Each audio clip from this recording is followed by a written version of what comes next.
Chapter 15 Mirza Mohammad Ali का विद्रोह।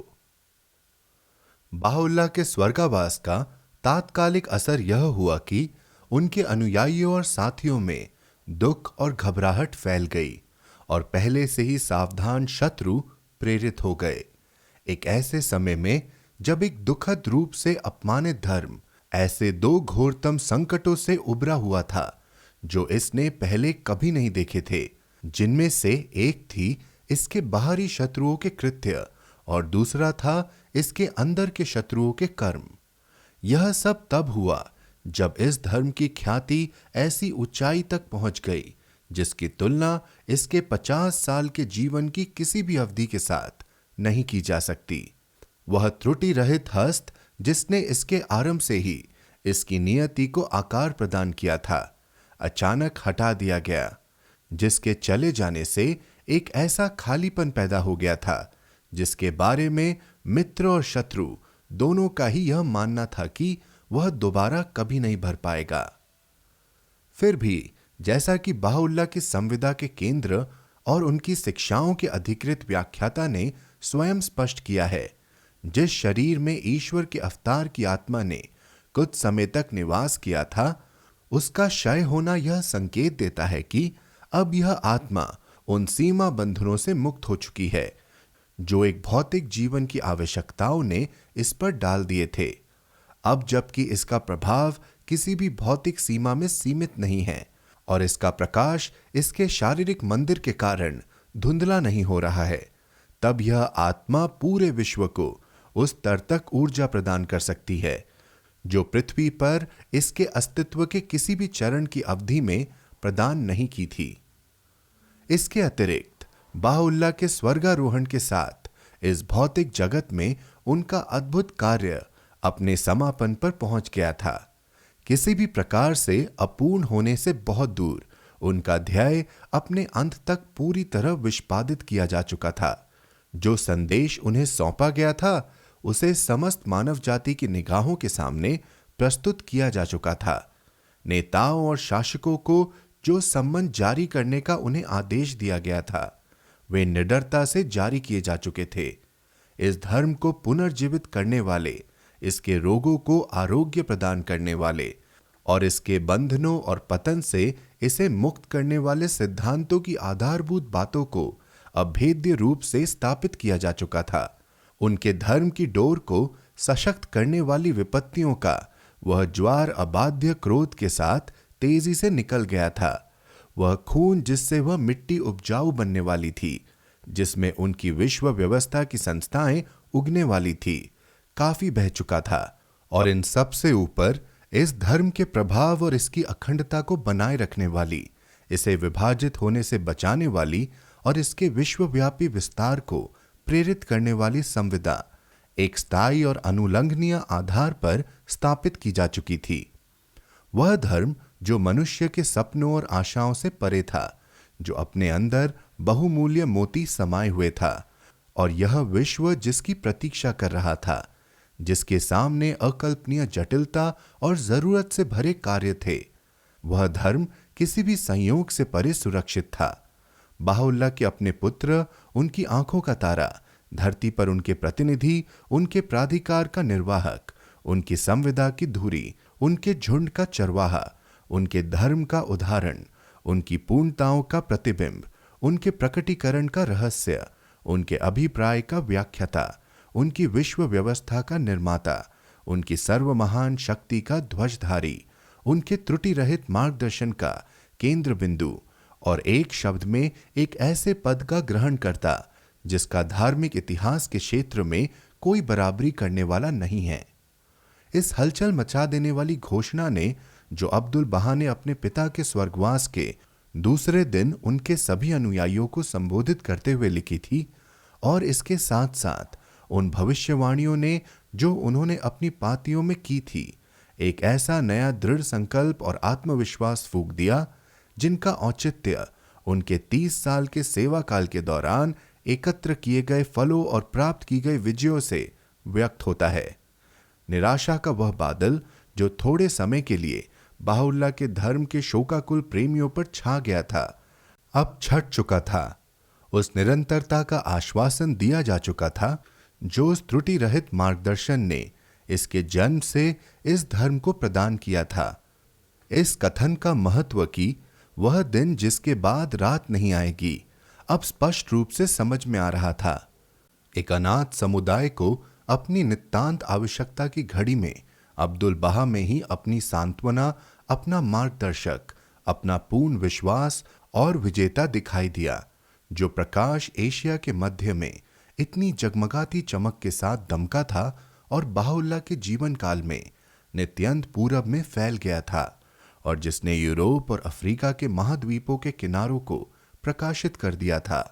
वही प्रकाश अब इस नवघोषित संविदा के बाध्यकारी प्रभाव के माध्यम से और अपने संस्थापक के स्वर्गवास के लगभग तत्काल बाद उत्तरी अमेरिकी महाद्वीप और पश्चिम तक पहुंचने वाला था और आगे चलकर अपना प्रकाश दूर दराज पूरब और ऑस्ट्रेलेशिया पर फैलाने वाला था। परंतु उत्तरी अमेरिकी महाद्वीप में प्रभु धर्म अपनी ध्वजा फहरा सके और वहां से इतने विशाल पश्चिमी भाग में अपनी चौकियां स्थापित कर सके, इससे पहले बाहुल्लाह की नवजात संविदा को एक ऐसी अग्नि से प्रज्वलित किया जाना था जिसे एक अविश्वासी दुनिया के सामने अपनी दृढ़ता प्रदर्शित करनी थी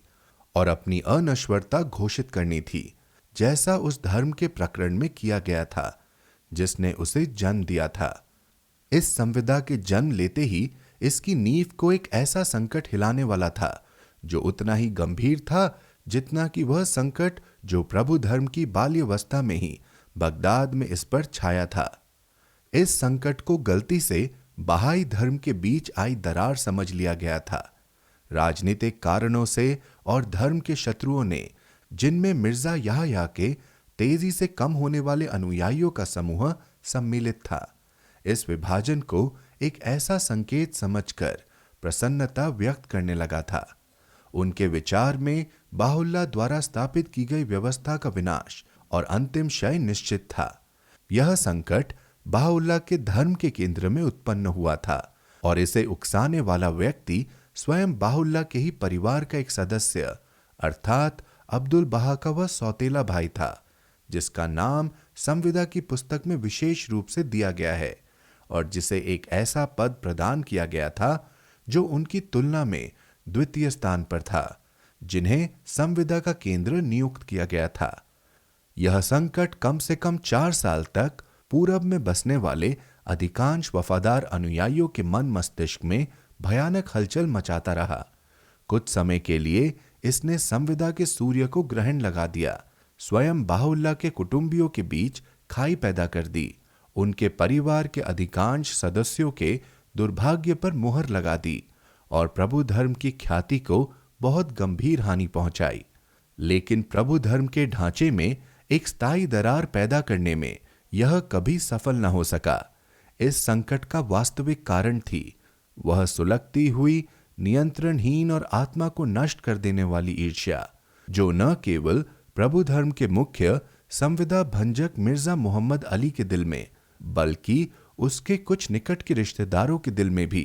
इसलिए भड़क उठी थी क्योंकि सभी लोग अब्दुल बहा के स्थान, सामर्थ्य, योग्यता, ज्ञान और गुणों की श्रेष्ठता को मानने लगे थे। बहाउल्लाह के स्वर्गारोहण के कई वर्ष पहले से ही मिर्जा मोहम्मद अली के दिल में जो ईर्ष्या सुलग रही थी, वह मिर्जा याहया की आत्मा पर हावी होने वाली ईर्ष्या के समान थी, जो उतनी ही घातक थी जितनी कि वह ईर्ष्या जो यूसुफ की उत्कृष्टता के कारण उसके भाइयों के दिलों में भड़क उठी थी, और उतनी ही गहराई से मन में उतरने वाली जितनी कि कैन के सीने में सुलगने वाली वह ईर्ष्या थी जिसने उसे अपने भाई एबल की हत्या करने के लिए उकसाया था। अब्दुल बहा द्वारा बचपन से ही प्रदर्शित की गई महानता के कारण स्वयं बहाउल्लाह उनके साथियों एवं अनुयायियों के द्वारा ही नहीं अपितु असंख्य अविश्वासियों द्वारा भी अब्दुल बहा के प्रति दर्शाए गए सम्मान, प्रेम और अनुग्रह के उन असंख्य प्रमाणों के कारण मिर्जा मोहम्मद अली के दिल की गहराइयों में सुलगने वाली ईर्ष्या अंदर ही अंदर भड़कने लगी थी। जैसे ही मिर्जा मोहम्मद अली को उस दस्तावेज का पूरा पूरा अर्थ समझ में आया जिसमें उसे वफादारों में दूसरा स्थान प्रदान किया गया था, वैसे ही इस प्रावधान से शांत होने की अपेक्षा उसके सीने में सुलगने वाली और कभी न बुझने वाली शत्रुता की आग और भी भयानक रूप से जलने लगी। 4 दुख भरे वर्षों के दौरान अब्दुल बहा के सभी प्रयास विफल हो गए। उनके सतत परामर्श, उनकी सच्ची याचनाएं, उनके द्वारा मोहम्मद अली पर बरसाए गए अनुग्रह, उनके द्वारा दी गई सलाहें और चेतावनियां, यहां तक कि एक भयानक तूफान को रोकने के लिए लिया गया उनका स्वैच्छिक एकांतवास भी किसी काम का ना आ सका। धीरे धीरे झूठ सच, मिथ्यापवाद और अतिशयोक्ति के माध्यम से विद्रोह के इस अगुआ ने बहाउल्लाह के लगभग पूरे परिवार को और अपने गिरोह के सदस्यों की एक बड़ी संख्या को अपनी तरफ कर लिया। बहाउल्लाह की 2 जीवित पत्नियां, उनके 2 पुत्र मिर्जा दियाउल्लाह और विश्वासघाती मिर्जा बदीउल्लाह, उनकी एक सगी और एक सौतेली बहन, बहन के पति जिनमें एक वह बदनाम सैयद अली भी था जो बाप का रिश्तेदार था, और दूसरा था वह धूर्त मिर्जा मजिद दीन, उसकी बहन, एवं वे सौतेले भाई जो कि प्रतिष्ठावान, वफादार और अब स्वर्गवासी आगाए कलीम की संतान थे। इन सभी ने मिलकर उस संविदा की नींव को उखाड़ फेंकने का प्रयास किया जो उस नवघोषित दस्तावेज ने स्थापित की थी। यहां तक कि मिर्जा आका जान, जिसने 40 वर्ष बहाउल्लाह के लिपिक का कार्य किया था, मोहम्मद जावाद ए काज़वीनी, जो एड्रियानोपल के दिनों से ही उन असंख्य पातियों का प्रतिलेखन करता आया था जो सर्वोच्च लेखनी द्वारा प्रकट की गई थी, और उसके पूरे परिवार ने संविदा भंजकों का साथ दिया और स्वयं को उनके षड्यंत्रों के जाल में फंसा लिया। इस प्रकार अपने ही लोगों द्वारा त्याग दिए जाने, धोखा खाने और उन सभी रिश्तेदारों का विरोध सहन करने के बाद जो अब उस भवन में तथा पावनतम समाधि के आसपास के घरों में निवास कर रहे थे, अब्दुल बहा, जो अपनी माता और पुत्रों से वंचित हो चुके थे और जिनकी एक अविवाहित बहन, अपनी 4 अविवाहित बेटियों, अपनी पत्नी और अपने चाचा बहाउल्लाह के सौतेले भाई के सिवा अन्य कोई समर्थक नहीं था, अंदर और बाहर के असंख्य शत्रुओं के सामने उन गंभीर उत्तरदायित्वों का पूरा पूरा निर्वहन करने में वे अकेले पड़ गए थे जो उनके उदात्त पद ने उन पर डाल दी थी। इस दिव्य रूप से स्थापित वर्ग का खंडन और विरोध करने वाले लोग दुर्व्यवहार करने एवं कलंक लगाने का एक ऐसा अभियान चलाने के लिए एकजुट होकर उठ खड़े हुए जिसकी तुलना उन दुष्ट आरोपों के विषैलेपन से की जा सकती है जो मिर्जा याहया और सैयद मोहम्मद ने मिलकर बहाउल्लाह पर लगाए थे। चूंकि इन लोगों की एक ही इच्छा और उद्देश्य था, इसलिए ये आपस में जुड़ गए थे। ये अपने प्रयासों में परिश्रमी थे।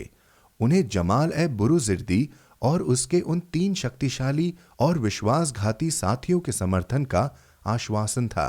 जिनके नाम थे हाजी हुसैन काशी, खलील खुई और जलील तबरीजी, जिन्होंने उनका धर्म स्वीकार कर लिया था। ये लोग पत्राचार की एक विशाल व्यवस्था के माध्यम से प्रत्येक ऐसे केंद्र और व्यक्ति के साथ संपर्क में रहते थे जिस तक पहुंचा जा सकता था। उन्हें अपने कार्य में ऐसे गुप्तचरों का समर्थन प्राप्त था जिन्हें वे फारस, इराक, भारत और मिस्र भेजा करते थे। अपने षड्यंत्रों में वे ऐसे अधिकारियों के आचरण के कारण दुस्साहसी हो चुके थे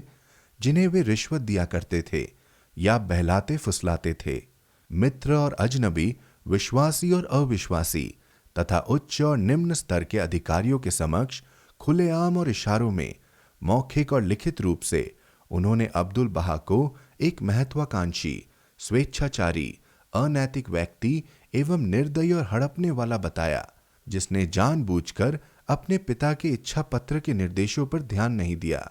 और रहस्यमय एवं अस्पष्ट भाषा में एक ऐसा पद ग्रहण कर लिया जो स्वयं ईश्वर अवतार के बराबर था,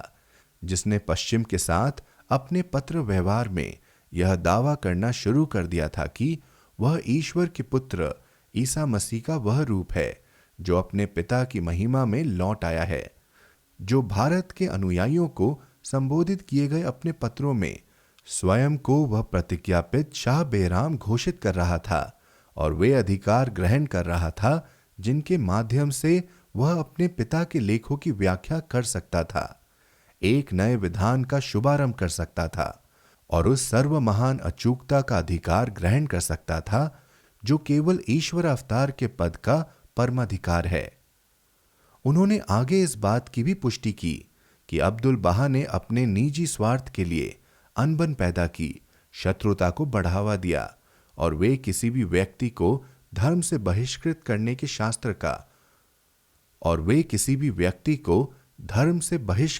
के शास्त्र का उपयोग कर रहे थे कि उन्होंने एक ऐसे इच्छा पत्र के उद्देश्य को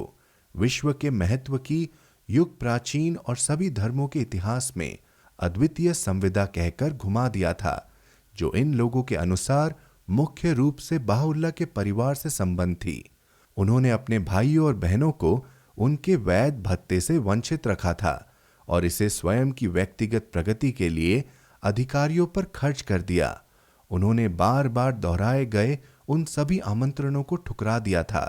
जो उठने वाली समस्याओं पर विचार विमर्श करने के लिए तथा प्रचलित मतभेदों का समाधान करने के लिए दिए गए थे। उन्होंने वास्तव में पावन पुस्तक को विकृत कर दिया था और इसके उद्धरणों के बीच में स्वयं द्वारा लिखे गए उद्धरण समाविष्ट कर दिए थे। अपने पिता की लेखनी द्वारा प्रकट की गई कुछ सबसे महत्वपूर्ण पातियों के उद्देश्य और अर्थ को बदल दिया था और अंत में उनके ऐसे आचरण से पूरब के अनुयायियों द्वारा विद्रोह किया गया था जिससे विश्वासियों का समुदाय टुकड़े टुकड़े हो गया था। यह बड़ी तेजी से पतन की ओर जा रहा था और इसका विनाश निश्चित था। यह वही मिर्जा मोहम्मद अली था जिसने अपने आप को स्वामी भक्ति का प्रतिरूप, एक परमेश्वर को मानने वाले लोगों का ध्वजधारी, अपने स्वामी की ओर संकेत करने वाला अंगुल, पावन परिवार का सूरमा, अक्सानों का वक्ता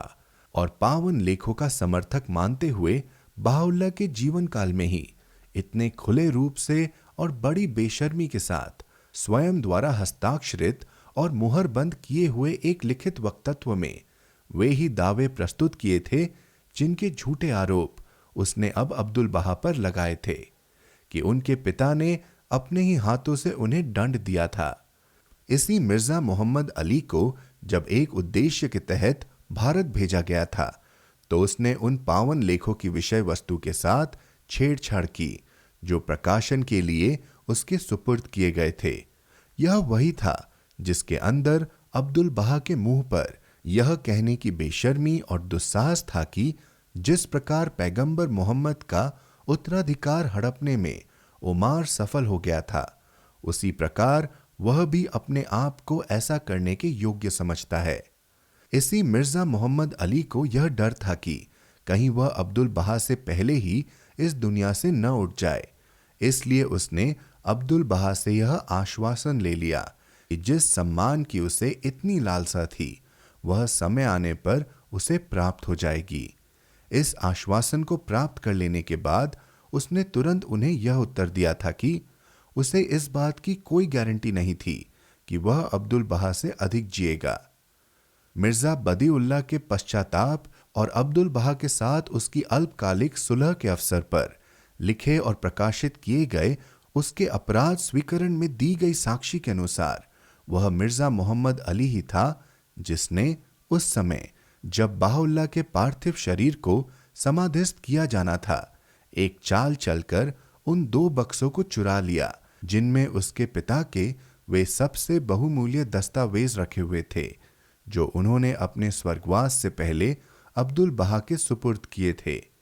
इसी मिर्जा मोहम्मद अली ने सर्वोच्च लेखनी द्वारा मिर्जा यहया को संबोधित किए गए कुछ निंदात्मक उद्धरणों में बार बार आने वाले एक शब्द को अत्यंत चतुर और सामान्य जालसाजी के द्वारा एक ऐसे भाई अब्दुल बहा पर लागू कर दिया जिसके लिए उसके दिल में भस्म कर देने वाली घृणा थी। और अंत में, जैसा कि अब्दुल बहा ने अपने इच्छा पत्र में वर्णन किया है, इसी मिर्जा मोहम्मद अली ने सावधानी और चतुराई के साथ उनकी जान लेने का षड्यंत्र रचा था, जो एक ऐसा कृत्य था जिसका संकेत शुआ-उल्लाह मिर्जा मोहम्मद अली के पुत्र द्वारा लिखे गए एक पत्र में दिया गया था और जिसकी मूल प्रति अब्दुल बहा ने अपने इच्छा पत्र में संलग्न की थी। ऐसे कृत्य और उन अन्य असंख्य कृत्यों के कारण जिनका वर्णन नहीं किया जा सकता, बहाउल्लाह की संविदा प्रत्यक्ष रूप से भंग की गई थी। प्रभु धर्म को एक और आघात पहुंचाया गया था जो अपने प्रारंभिक प्रभाव में चकरा देने वाला सिद्ध हुआ। क्षणिक रूप से इसने संविदा के ढांचे को हिलाकर रख दिया। प्रकटीकरण के लेखक द्वारा जिस तूफान की भविष्यवाणी की गई थी वह आ चुका था। वह बिजलियां, वे गड़गड़ाहट, वह भूकंप जिसका उनके इच्छा पात्र के जहाज के साथ आना निश्चित था, वे सभी घटित हो चुके थे। अपने पिता के स्वर्गावास के तुरंत पश्चात घटित हुई इतनी दुखांत घटना के कारण अब्दुल बहा का दुख इतना गहरा हो गया था कि उनके सेवा काल में देखी गई विजय के बावजूद यह दुख उनके जीवन के अंत तक उन पर अपने निशान छोड़ गया।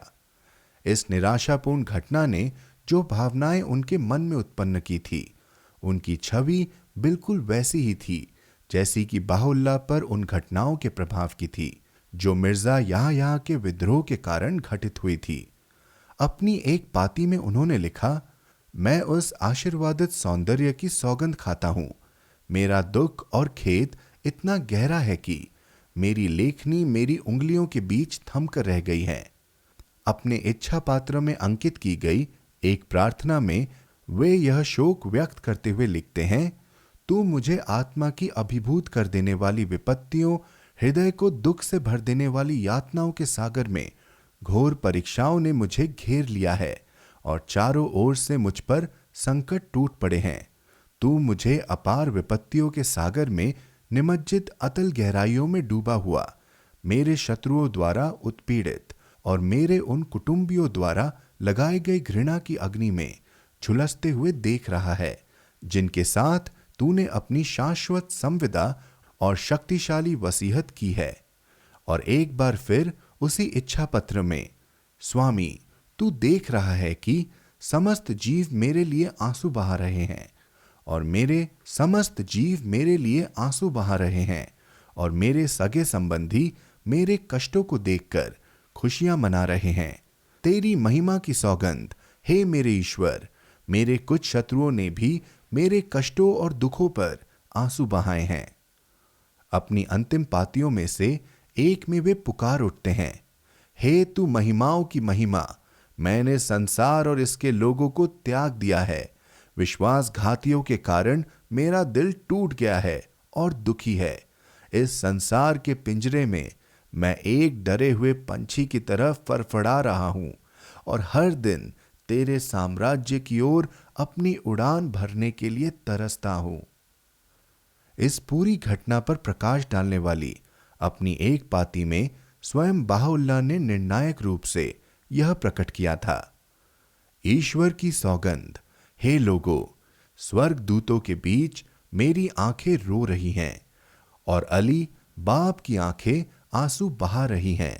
और उस सर्व महिमालय मंदिर में मेरा और मोहम्मद का हृदय पुकार उठता है और उनके समक्ष जिन्हें समझ प्रदान की गई है, मेरी आत्मा और पैगंबरों की आत्मा चित्कार कर उठती है। मेरा दुख अपने लिए नहीं है, अपितु उसके लिए है जो प्रत्यक्ष और असंदिग्ध प्रभु सत्ता के साथ मेरे धर्म के साए में मेरे बाद आएगा, क्योंकि वे उसके आगमन का स्वागत नहीं करेंगे, उसके चिन्हों को अस्वीकार करेंगे, उसकी प्रभु सत्ता का विरोध करेंगे, उसके साथ विवाद करेंगे और उसके धर्म के साथ विश्वासघात करेंगे। बहाउल्लाह ने एक उतनी ही निर्णायक पाती में कहा था,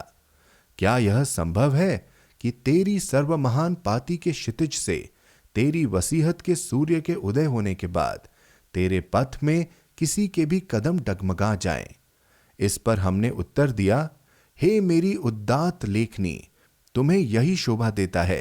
कि तुम स्वयं को उसमें व्यस्त कर लो जिसके लिए तुम्हें उस उदात्त, उस महान ईश्वर ने आदेशित किया है। वह न पूछो जो तुम्हारे दिल को और स्वर्ग के उन निवासियों के दिलों को भस्म कर दे जिन्होंने मेरे अद्भुत धर्म की परिक्रमा की है। तुम्हारे लिए यह उचित है कि तुम उससे बेखबर रहो जो हमने तुमसे छिपाया है। वस्तुतः तुम्हारा स्वामी जो सब पर पर्दा डालने वाला है, सर्वज्ञाता है। मिर्जा मोहम्मद अली का उल्लेख करते हुए बाहुल्लाह ने स्पष्ट और असंदिग्ध भाषा में यह पुष्टि की थी। वस्तुतः वह मेरा एक सेवक मात्र है। यदि वह पल भर के लिए भी इस धर्म के साये से बाहर हो जाए तो वह निश्चित ही मिट जाएगा। इसके अतिरिक्त उन्होंने एक बार फिर मिर्जा मोहम्मद अली का उल्लेख करते हुए उतनी ही गुरुतापूर्ण भाषा में कहा था, उस एक सत्य ईश्वर की सौगंध, यदि हम एक पल के लिए भी अपने धर्म की वर्षा रोक दें तो वह मुरझा जाएगा और धूल में मिल जाएगा। इसके अतिरिक्त स्वयं अब्दुल बहा ने यह वर्णन किया है कि इसमें कोई संदेह नहीं है कि बाहुल्लाह के पावन लेखों को हजारों उद्धरणों में संविदा भंजकों को कोसा गया है। इनमें से कुछ उद्धरण तो उन्होंने यह संसार छोड़ने से पहले स्वयं संकलित किए थे और इन्हें अपनी एक अंतिम पाती में शामिल किया था,